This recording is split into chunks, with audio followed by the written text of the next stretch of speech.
Praise the lord. మనం పరిశుద్ధాత్మ దేవుణ్ణి పొందుకుంటామని మీరు ఎప్పుడైనా గమనించారా?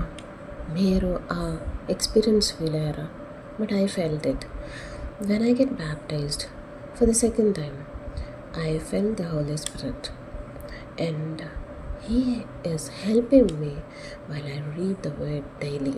ప్రతిరోజు నేను ఏ వాక్యం చదివినప్పటికీ ఇంతకు ముందు నేను చదివిన దానికి, బ్యాప్టిజం తీసుకున్నాక చదివిన దానికి చాలా డిఫరెన్స్ నేను చూస్తున్నాను.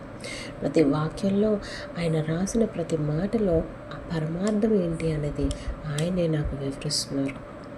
మనం ఉపవాసం చేసి, ప్రార్థన చేసి, మనం ఆ వాక్యం గురించి తెలుసుకుంటుండగా, ప్రయత్నిస్తుండగా ఆయనకు దగ్గరికి వెళ్ళాలని ఆయన మన దగ్గరకు వచ్చి దాన్ని వివరిస్తున్నారని నేను నమ్ముచున్నాను. నేను తెలుసుకున్నాను. చాలా గూఢమైన సమాచారాలు ఆయన పరిశుద్ధాత్మ ద్వారానే మనకు తెలుస్తారు. దేవుడు కుమారుడైన యేసుక్రీస్తు కూడా బాప్తిజం తీసుకోవడానికి యోర్దాను నదికి వెళ్ళినప్పుడు నీళ్ళలోంచి బయటికి రాగానే, చూడండి మార్కు సువార్తలో, నీళ్ళ నుంచి బయటికి రాగానే ఆయన పరిశుద్ధాత్మ దేవుడు ఆయన మీదకి వచ్చి ఆయన మీద కూర్చుండెను. అప్పుడు దేవుడు ఆకాశం నుండి, ఈయన నా ప్రియ కుమారుడు, ఈయన యందు నేను ఆనందించినానని చెప్పిన మాటలు మనం గమనించాల్సిందే. ఆయన పరిశుద్ధాత్మ అరణ్యంలోనికి తీసుకువెళ్ళి ఆయన సాతాను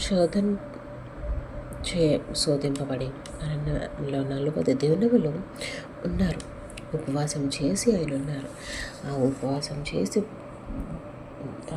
ఏదైతే ఆ సాతానుని జయించి ఉన్నారో, తిప్పికొట్టి ఉన్నారో, వాక్యంతో తిప్పికొట్టారో, అప్పుడు దేవదూతలు ఆయనకి పరిచర్య చేయుచుండిరి అని మనం గమనించాలి.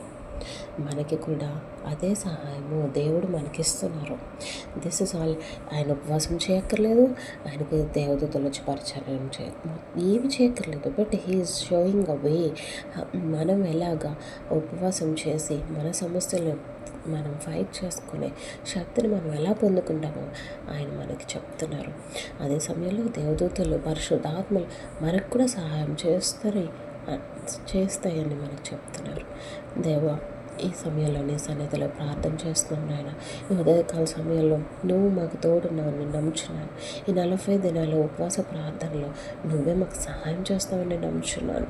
దేవా, ఆ రోజు ఎలా అయితే పరిశుద్ధాత్మ దేవుడిని నీ కుమారుని మీద కుమ్మరించున్నావో, మమ్మల్ని నీ ఆత్మతో కుమ్మరించి, నీ వాక్యంతో నింపబడి, నీ ఆత్మలో ఎదిగే శక్తిని మా అందరికీ దయచేయమని, అద్భుత కార్యాలు అనేకమైనవి నువ్వు చేసి ఉన్నావు కనుక మా జీవితంలో చేస్తా ఉన్నాము.